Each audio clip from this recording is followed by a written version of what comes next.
नमस्कार, देवभूमि समाचार में आप सभी का स्वागत है। मैं प्रियंका मलिक हाजिर उत्तराखंड की तमाम छोटी बड़ी खबरों के साथ। लेकिन सबसे पहले नजर इस वक्त की हेडलाइंस पर। उत्तराखंड के मदरसों में अनिवार्य होगा एनसीसी, एनएसएस और स्काउट गाइडलाइन का कोर्स। ड्रेस कोड भी होगा लागू। कांग्रेस ने साधा निशाना, बीजेपी की कथनी और करनी में अंतर। कई मायनों में खास रहा विधानसभा का शीतकालीन सत्र। महिला आरक्षण और धर्मांतरण बिल पास। सीएम धामी का बयान, महिलाओं के हक के लिए सरकार प्रतिबद्ध। 2 दिन में सत्र खत्म करने को लेकर राजनीति तेज। विपक्ष ने सत्ता पक्ष को लिया आड़े हाथ। महारा ने धामी सरकार को बताया रणछोड़ दास, तो बीजेपी सत्र को बता रही ऐतिहासिक। खटीमा में बस और ट्रक के बीच जोरदार भिड़ंत। हादसे में एक यात्री की मौत, 6 गंभीर घायलों को प्राथमिक उपचार के बाद हायर सेंटर किया रेफर।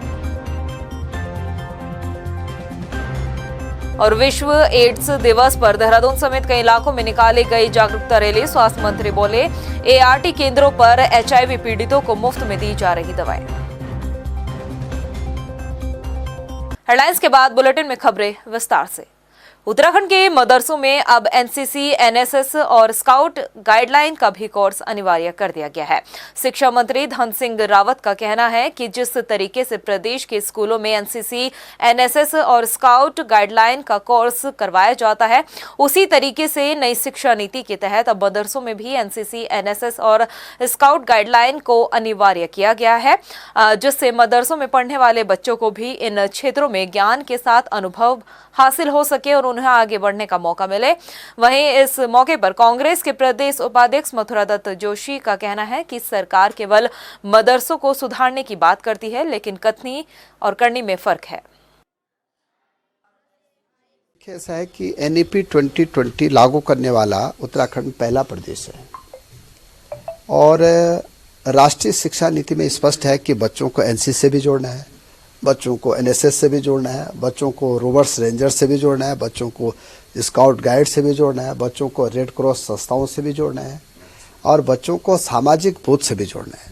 तो हमने तय किया है कि जितने सरकारी स्कूल हैं, प्राइवेट स्कूल हैं, एडेड स्कूल हैं, जितने हमारे संस्कृत स्कूल हैं, जितने हमारे मदरसे हैं, अल्पसंख्यक स्कूल हैं, इन सब जगह ये सारी चीज़ें होंगी। देखिए, मदरसों की अगर शिक्षा व्यवस्था में सरकार सुधार कर रही है तो अच्छी बात है, करना भी चाहिए। और लेकिन बयानबाजी ही सरकार कब तक करेगी? 5 साल ये 2017 से 2022 तक सत्ता में रहे। आपको ये भी इनसे ज़रूर पूछना चाहिए कि आपने इस 5 साल में मदरसों की शिक्षा व्यवस्था में सुधार के लिए क्या क्या कदम आपने उठाए थे। उत्तराखंड विधानसभा का 2 दिवसीय शीतकालीन सत्र प्रदेश के लिए कई मायनों में खास रहा। 2 दिन तक चले सत्र में 2 ऐसे विधेयक विधानसभा में पास हुए जिसके लिए सत्ता पक्ष शीतकालीन सत्र को ऐतिहासिक बता रही है। एक रिपोर्ट। उत्तराखंड विधानसभा का शीतकालीन सत्र अनिश्चितकाल के लिए भले ही स्थगित हो गया हो, लेकिन 7 दिन प्रस्तावित सत्र में महज 2 दिन चली सदन की कार्यवाही में काफी कुछ देखने को मिला। विपक्ष कानून व्यवस्था समेत भर्ती घोटाले मुद्दों पर सरकार को सदन में घेरने में कामयाब दिखा, तो सत्ता पक्ष भी मुस्तैदी से डटा रहा। इन 2 दिनों की सदन की कार्रवाई प्रदेश के लिए कई मायनों में खास रही। सदन के भीतर कई विधेयक पास हुए, जिनमें 2 विधेयक ऐसे रहे जिसके लिए सत्ता पक्ष इसे ऐतिहासिक शीतकालीन सत्र बता रही है। महिला आरक्षण विधेयक और धर्मांतरण कानून विधेयक पास होने पर सत्ता पक्ष इसकी जमकर तारीफ कर रहा है। इस सत्र की जरूर चर्चा होगी कि धर्मांतरण का हम स्पेशल विधेयक लेके आए हैं। बहुत कठोर कानून हमने उस पर बनाया है।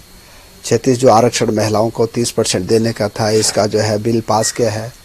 हम लोगों ने कई इस पे निर्णय किए हैं और मैं कह सकता हूं कि उत्तराखंड के आम जन के लिए और यहाँ के महिलाओं के लिए सत्र बहुत लाभदायक है। हाईकोर्ट से महिला आरक्षण पर रोक के बाद जिस तरीके से सुप्रीम कोर्ट में पहुंचकर धामी सरकार ने महिलाओं को पहले ही तोहफा देने का काम कर दिया था, तो वहीं अब महिला आरक्षण को लेकर कानून बनने के बाद महिलाओं को उनका हक सरकारी नौकरियों में दिए जाने की पक्की मोहर भी सरकार ने लगा दी है। मुख्यमंत्री पुष्कर सिंह धामी का कहना है कि महिलाओं को उनका हक देने के लिए उनकी सरकार प्रतिबद्ध रही और इसीलिए सरकार ने इस दिशा में ऐतिहासिक काम किया। मातृशक्ति को न्याय दिलाने के लिए, मातृशक्ति के विकास के लिए, मातृशक्ति के संवर्धन के लिए जिस प्रकार से भी हमको संघर्ष करना होगा, जिस प्रकार से भी सरकार का काम होगा, हम वो काम करेंगे। हम पहले उच्चतम न्यायालय में गए, SLP हमने दायर करी, वहाँ से हमको राहत मिली और उसके बाद हमने क्योंकि उसको पुख्ता करने के लिए कि हमारी मातृशक्ति का 30% क्षैतिज आरक्षण बना रहे, उसके लिए हमने विधानसभा के अंदर पहले ही कहा था कि हम विधेयक लाएंगे, एक्ट के रूप में इसको क्रियान्वित करेंगे। अब हम विधेयक लेकर आएंगे। उत्तराखंड की धामी सरकार ने महिला आरक्षण विधेयक और धर्मांतरण कानून में संशोधन संबंधी विधेयक सदन में पास करा दिए हैं, जो सरकार के लिए बड़ी उपलब्धि है। ऐसे में कहा जा सकता है कि धामी सरकार जिन वादों को जनता से करती है, उनको पूरा करने का भी काम करती है।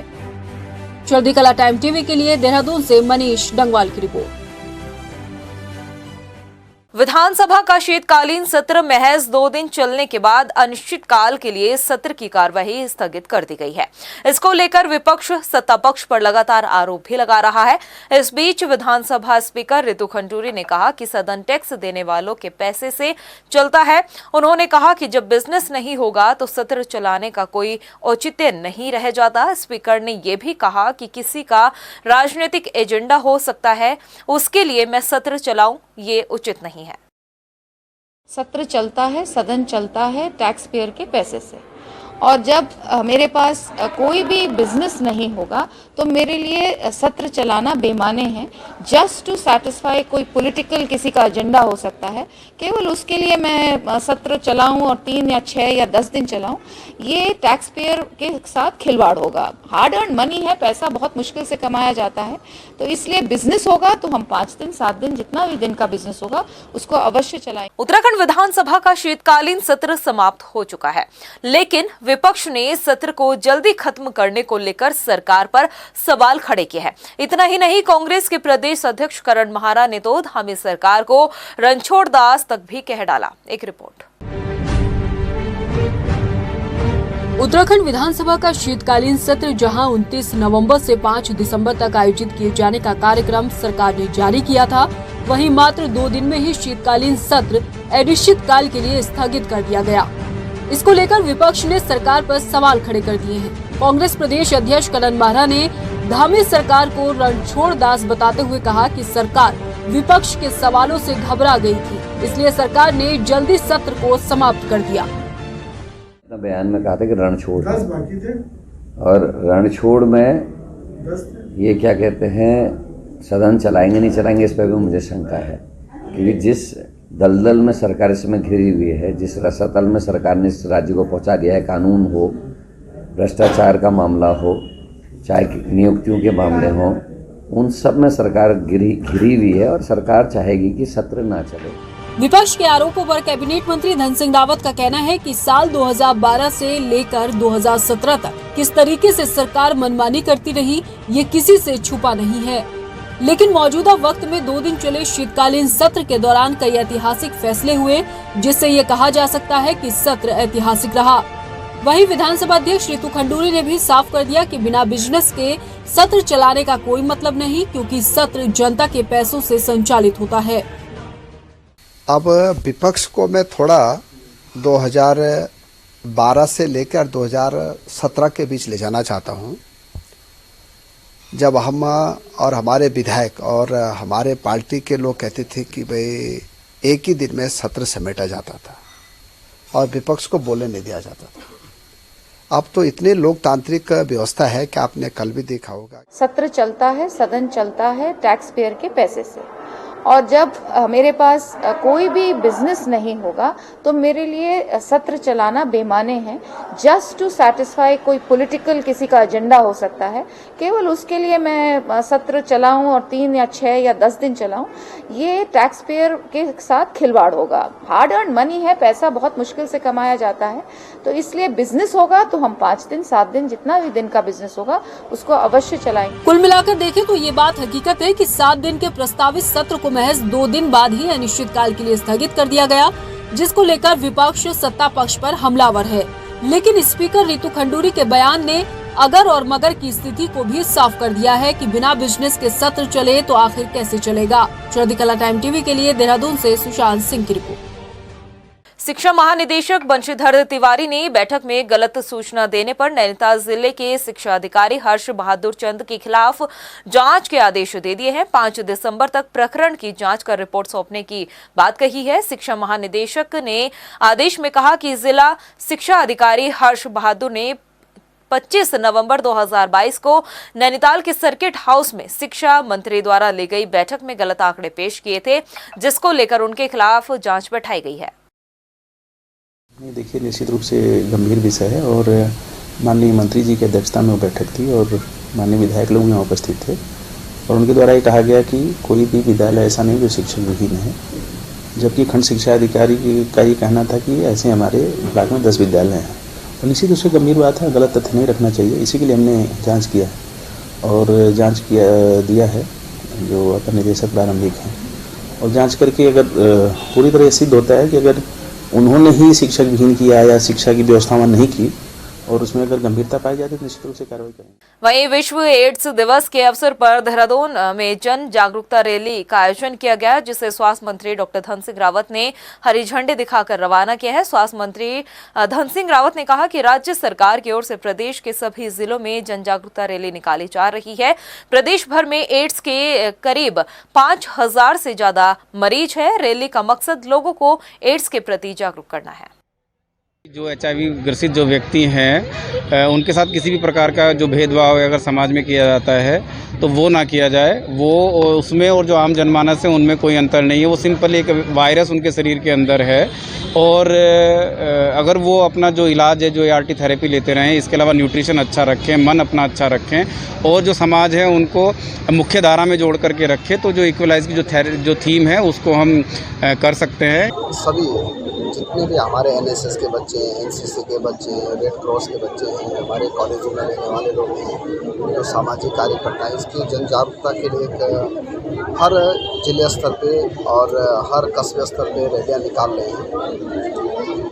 बड़ी बात यह है कि भारत सरकार ने और प्रधानमंत्री मोदी जी ने एड्स के जितने भी बीमार लोग हैं उनके लिए हर प्रकार की सुविधा देने के लिए स्वास्थ्य विभाग को सभी राज्यों के निर्देश दिए हैं।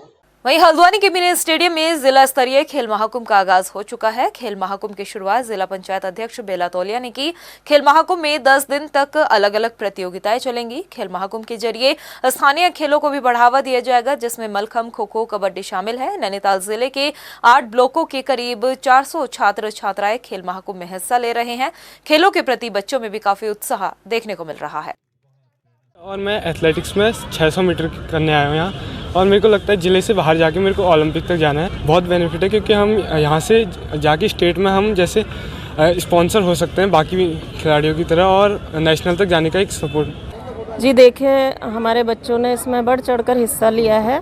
हमारे जिला स्तरीय खेल महाकुंभ की प्रतियोगिता आज यहाँ पर की जा रही है और इससे पूर्व हर विकासखंड में न्याय पंचायत द्वारा खेल प्रतियोगिताएं की गई, जिससे हमारे बच्चों ने बढ़ चढ़कर हिस्सा किया। वहीं HNV गढ़वाल यूनिवर्सिटी का 10वां दीक्षांत समारोह मनाया गया और खास बात ये रही कि इस बार भी लड़कियों ने ही बाजी मारी है। आपको बता दें कि इस मौके पर 4531 छात्र छात्राओं को स्नातकोत्तर की डिग्री वितरित की गई। ये एक प्रगतिशील कदम है कि लड़कियां भी सामने आ रही हैं और सामने नहीं, वो अग्रणी हो रही हैं, यानी कि मेडल्स उनको सबसे ज़्यादा मिले। 2/3 तो मेडल्स लड़कियां ले गई हैं। तो ये कहना चाहिए कि पहाड़ों में, उत्तराखंड में लड़कियों के जो जोश है, जो एक ख्वाहिश है पढ़ने की, बहुत में है और इसको प्रोत्साहित करना चाहिए। वहीं सितारगंज नेशनल हाईवे 125 पर सिसेई खेड़ा गांव के पास खटीमा से किच्छा जा रही सवारियों से भरी बस कार को बचाने के चक्कर में अनियंत्रण होकर ट्रक से जा टकराई, जिससे बस में बैठे सवारियों में से एक की मौके पर ही मौत हो गई, जबकि 6 गंभीर रूप से घायल है। टक्कर इतनी जबरदस्त थी कि बस के परखच्चे उड़ गए। मौके पर पहुंची पुलिस ने घायलों को उपचार के लिए भेजा और बस और ट्रक को कब्जे में ले लिया है। वहीं हल्द्वानी में नगर निगम के ट्रंचिंग ग्राउंड के बाहर गाड़ी ने एक युवक को जोरदार टक्कर मार दी। टक्कर से युवक की मौके पर ही मौत हो गई। जब युवक को बेस अस्पताल लाया गया तो चिकित्सकों ने उसे मृत घोषित कर दिया। युवक के परिजनों ने अस्पताल पहुंचकर जमकर हंगामा भी काटा और न्याय की गुहार लगाई। परिजनों का आरोप है कि नगर निगम की गाड़ी से युवक की मौत हुई है। हंगामा बढ़ता देख नगर आयुक्त मौके पर पहुंचे। मृतक के परिजनों को आश्वासन दिया कि जल्द ही मामले में जांच कर कार्रवाई की जाएगी। देखिए, जो मैंने जानकारी ली उसके हिसाब से अभी कारण अज्ञात है। ट्रंचिंग ग्राउंड के आसपास ही घटना की जानकारी मिली जिसमें ये मोहम्मद यासीन नाम के व्यक्ति की डेथ हुई है। इसके कारणों का परीक्षण सक्षम विभाग करेगा और जो भी तथ्य निकल के आएंगे उसके हिसाब से कार्रवाई की जाएगी। और अभी मैं यहाँ पर हॉस्पिटल में आया था, मैंने बॉडी को भी देखा है, उनके परिवार वालों से मैंने मिला है, उनको भी मैंने सांत्वना दी है। गोपेश्वर के एक स्कूल में शिक्षक पर नाबालिग के साथ दुष्कर्म का आरोप लगा है, जिसके विरोध में एनएसयूआई ने देहरादून डीएवी पीजी कॉलेज में पुतला दहन कर जोरदार प्रदर्शन भी किया और एनएसयूआई द्वारा एबीवीपी मुर्दाबाद के नारे भी लगाए गए। एनएसयूआई के प्रदेश इंचार्ज अक्षय लाखड़ा ने बताया कि इस मामले में जो आरोपी शिक्षक है वो अखिल भारतीय विद्यार्थी परिषद का सक्रिय सदस्य है। चमोली जिले के गोपेश्वर नगर में एक प्रतिष्ठित स्कूल के एक टीचर है, शिक्षक, उनका नाम नरेंद्र सिंह रावत है। उन्होंने एक नाबालिग छात्रा के साथ दुष्कर्म करने का प्रयास किया है, जिसकी एनएसयूआई कड़ी निंदा करती है। और हमें पता चला है, पाया गया है कि जो शिक्षक है वो अखिल भारतीय विद्यार्थी परिषद का है। तो ये संघ और भाजपा का और एबीवीपी का चाल और चरित्र जिसकी वो बात करते हैं वो दर्शाता है। रुड़की के लिम्बरहेड़ी गांव में एक परिवार देश के साथ उत्तराखंड का नाम भी रोशन कर रहा है। इस परिवार में पति शुभम लोहान जूडो में और पत्नी स्नेहा कुराश के गेम में महारत हासिल की है। हाल ही में महाराष्ट्र के पुणे में 60 देशों ने खेलों में प्रतिभाग किया, जिसमें स्नेहा ने कुराश में सिल्वर मेडल जीतकर प्रदेश का नाम रोशन किया। खास बात यह है कि दोनों पति पत्नी देश के लिए सेवा भी दे रहे हैं। पति बीएसएफ दिल्ली में तो पत्नी चमोली में सब इंस्पेक्टर के पद पर देश की सेवा कर रही है। एज अ कांस्टेबल भर्ती हुई थी, ठीक है, लेकिन 2016 में मैंने मेडल से ही प्रमोशन प्राप्त किया है और जिसमें अशोक कुमार जी का बहुत बड़ा हाथ है। उन्होंने मुझे हर चीज़ में सपोर्ट किया है, प्रैक्टिस के लिए, खेलने के लिए। अभी कुराश के लिए भी मुझे उन्होंने ही परमिशन दी थी खेलने के लिए, एशियन गेम्स की, जिसमें मैं फर्स्ट आई थी। तो उसके बाद मेरे को वर्ल्ड चैम्पियनशिप में भी सिलेक्शन हुआ, जिसमें अब मैंने ये सिल्वर मेडल प्राप्त किया है। ईरान से मैं लूज़ कर गई थी, उज़्बेकिस्तान से मैं जीती हूँ और उज़्बेकिस्तान का ये गेम है। मैं बीएसएफ में एज अ कांस्टेबल पे पद पे तैनात हूँ और मैं इंटरनेशनल मेडलिस्ट हूँ, वर्ल्ड कप पार्टिसिपेशन हूँ और सिल्वर मेडल है मेरा साउथ एशियन गेम्स में और कई ओलंपिक क्वालिफाइंग राउंड में मैंने पार्टिसिपेट किया है। फिलहाल प्रैक्टिस कर रहा हूँ, मैं आगे होने वाले एशियन गेम्स की तैयारी कर रहा हूँ। जो ये 2022 में होने थे ये पोस्टपोन्ड हो गए थे, तो अब 2023 में एशियन गेम्स है और फिर जो आने वाले ओलंपिक 2024 में मैं उसके लिए तैयारी। पौड़ी शहर में स्वास्थ्य विभाग द्वारा विश्व एड्स दिवस के मौके पर छात्र छात्राओं की एक जागरूकता रैली भी निकाली और लोगों को जागरूक किया गया। अपर मुख्य चिकित्सा अधिकारी डॉक्टर रमेश कुंवर ने बताया कि जनपद में 299 एड्स के मरीज है, जिसमें 105 मेल और 101 फीमेल है। वहीं 9 बालक और 5 बालिकाएं भी एड्स की चपेट में आई है। प्रतिवर्ष की तरह आज 1 दिसंबर 2022 को हमने विश्व एड्स दिवस मनाया, जिसमें हमने छात्रों की यहाँ से छात्राओं की एक रैली निकाली और उसमें जागरूकता के जितने मैसेज थे और बैनर करके और उसमें रैली में जो भी यहाँ पे जागरूकता से लेके जो भी रैली निकाली गई और फिर उसके बाद हमारा यहाँ पे वाद विवाद और एक गोष्ठी आयोजित की गई, जिसमें बच्चों के लिए छात्र छात्राओं के लिए एक पोस्टर कंपटीशन भी था और एक दूसरा वाद विवाद प्रतियोगिता भी थी। टिहरी डैम की सुरक्षा में सेंध के साथ बड़ा खतरा सताने लगा है। दरअसल टिहरी डैम की सुरक्षा में लापरवाही हो रही है। आप सोचेंगे कि हम ऐसा क्यों कह रहे हैं, लेकिन हमारी आज की स्पेशल रिपोर्ट देखने के बाद आप भी हमारे इस बात से इत्तेफाक रखते नजर आएंगे। टिहरी डैम के व्यू पॉइंट से खुलेआम लोग व्हाट्सएप के जरिए लाइव वीडियो कॉलिंग कर रहे हैं, जो घातक साबित हो सकता है। ये रिपोर्ट देखिए। टिहरी डैम की सुरक्षा में सेंध, डैम की सुरक्षा पर मंडरा रहा बड़ा खतरा। व्हाट्सएप पर लोग कर रहे वीडियो कॉलिंग। व्यू पॉइंट पर नहीं है कोई सीसीटीवी, ना ही कोई सीआईएसएफ जवान तैनात। डैम की सुरक्षा में बड़ी लापरवाही उजागर।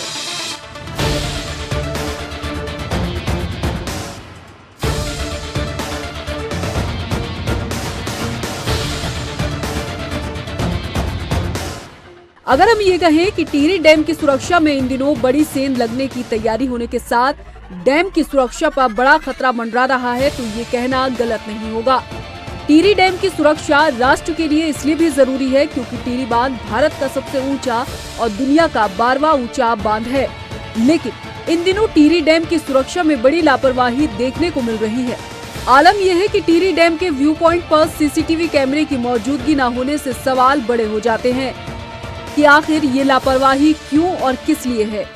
सीसीटीवी कैमरा न होने से टिहरी डैम के व्यू पॉइंट पर डैम को देखने आ रहे लोग व्हाट्सएप और अन्य ऐप के जरिए लाइव वीडियो कॉलिंग कर रहे हैं, जो टिहरी बांध की सुरक्षा के लिए बड़ा घातक साबित हो सकता है। हैरानी इस बात की है कि व्यू पॉइंट पर ना तो सीआईएसएफ का जवान तैनात है और न ही यहाँ पर किसी सीसीटीवी कैमरे की ही मौजूदगी है। सामाजिक कार्यकर्ता शिव सिंह बिष्ट यहाँ तक कह रहे हैं कि सीआईएसएफ के जवान स्थानीय लोगों को यहाँ खड़े होने तक नहीं देते, लेकिन इन दिनों व्यू पॉइंट पर नियमों की खुलेआम धज्जियां उड़ाई जा रही है। शिव सिंह के इस बयान से सवाल ये भी खड़ा हो जाता है कि जब आम दिनों में यहाँ सीआईएसएफ जवान तैनात रहते हैं तो हाल ही के दिनों में जवान की तैनाती क्यों नहीं है। जैसा कि अभी हमने यहाँ पर देखे 2 युवक जो है अभी लाइव वीडियो बनाते नजर आ रहे हैं और मैं आपके चैनल के माध्यम से टीआईडीसी से मांग करता हूँ कि यहाँ पर सुरक्षा की दृष्टि से एक सीआईएसएफ का जवान भी तैनात होना चाहिए और इस व्यू पॉइंट में सीसीटीवी कैमरे भी जो है टीआईडीसी को लगाने चाहिए, जिससे कि जो है बांध की सुरक्षा की दृष्टि से लाइव यहाँ पर जो है लाइव प्रसारण जो है वो बंद होना चाहिए। संदिग्ध लोग टिहरी बांध पर व्यू पॉइंट पर फोन से तस्वीर लेने पर पाबंदी के स्लोगन को साइड में रखकर लाइव वीडियो कॉलिंग कर रहे हैं, तो यकीनन टिहरी डैम की सुरक्षा और लापरवाही सवालों के घेरे में आना लाजमी है। वहीं इस बारे में टिहरी डैम के अधिशासी निदेशक उमेश कुमार सक्सेना सुरक्षा की दुहाई देते नजर आए। उन्होंने कहा कि टिहरी डैम की सुरक्षा केंद्रीय सुरक्षा बल सीआईएसएफ के हाथों में है और जो व्यू पॉइंट है वो मुख्य सड़क पर है। इसके बारे में उन्होंने कहा कि सीआईएसएफ को सूचित किया जाएगा। टिहरी बांध की सुरक्षा केंद्रीय सुरक्षा बल के हाथ में है, जिसको हम जो सीआईएसएफ है वो पूरे इस एरिया को सिक्योरिटी देती है और जगह जगह उसकी चेक पोस्ट बनी हुई है। जहाँ तक व्यू पॉइंट का पॉइंट है जो बता रहे हैं कुछ संदिग्ध देखेगा, ये सड़क के ऊपर है और डैम टॉप से बहुत ऊपर है। ये करीब करीब ये 2000 मीटर, ये 1150 की हाइट पे है और डैम 840 पे है। वहाँ पर पब्लिक का आना जाना है, पब्लिक के लिए व्यू पॉइंट बनाया ही गया है। वो ऐसे में अगर कोई ऐसी स्थिति नोटिस में आती है तो उसके लिए हम व्यवस्था करेंगे कि इस तरह की कोई भी अगर जो अनटूवर्ड घटना को अंजाम दें या कोई इस तरह की बातचीत जो सस्पेक्टेड हो, तो उसके लिए भी हम वहाँ देखेंगे कि सीसीटीवी कैमरे लग सकते हैं या नहीं लग सकते, तो वो हम करवाएंगे उसे और सीआईएसएफ को भी अलर्ट कर देंगे कि वो भी पेट्रोलिंग करती रहा। केंद्रीय सुरक्षा बल सीआईएसएफ के हाथों में एशिया के ऊंचे बांधों में शुमार टिहरी डैम की सुरक्षा है, लिहाजा इस मसले पर जल्द से जल्द संज्ञान लेकर लाइव वीडियो कॉलिंग पर पाबंदी लगानी तो आवश्यक है ही, लेकिन डैम की सुरक्षा के मानकों को और कड़े करने की भी जरूरत है ताकि सुरक्षा में किसी तरह की कोई लापरवाही न हो, नहीं तो टिहरी डैम की सुरक्षा के लिए ये घातक साबित हो सकता है। चढ़ती कला टाइम टीवी के लिए टिहरी से अरविंद नौटियाल की रिपोर्ट।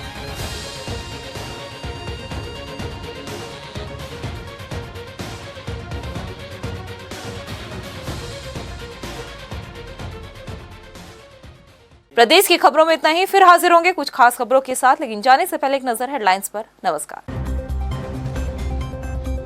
उत्तराखंड के मदरसों में अनिवार्य होगा एनसीसी, एनएसएस और स्काउट गाइडलाइन का कोर्स, ड्रेस कोड भी होगा लागू।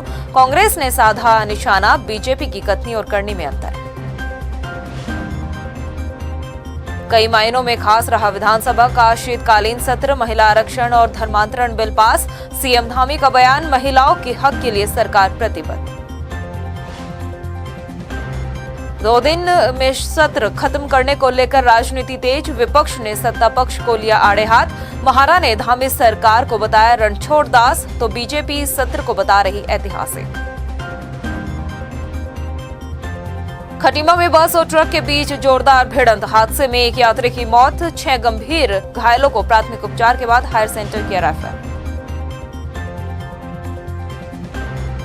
और विश्व एड्स दिवस पर देहरादून समेत कई इलाकों में निकाली गई जागरूकता रैली। स्वास्थ्य मंत्री बोले, ART केंद्रों पर HIV पीड़ितों को मुफ्त में दी जा रही दवाएं।